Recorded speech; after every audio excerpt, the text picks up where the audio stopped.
جاب لي اليوم صديقي مقروض من مدينة القروان. مدينة القروان في تونس أشهر مدينة تخدم المقروض، وجابوا لي من ضبط من هذا مقروض الضيفاوي في القيروان، وقال لك جربوا ومد رايك فيه. هايا بسم الله. هاو كي المقروض تاعهم كيفاش يجي مخدوم.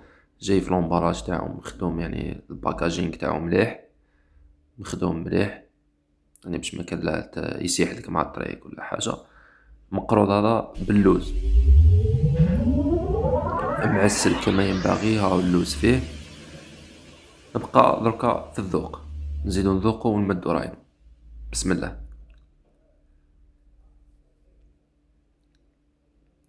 بالنسبة للذوق تاعو يعني ما شاء الله، نعطيوه 10/10. بنة ما شاء الله. جربوه مقروض تاع تونس وما تندموش، والناس اللي راح تروح لتونس جيبوا وجربوا، سيرتو هذا مقروض الضيفاوي هذا. ادعموه، وما تنساوش في الاخير زيدوا ادعمونا احنا وخليونا كومونتير. والمرة الجاية اي منتوج تحبوا نجربوه خليونا في لي كومونتير.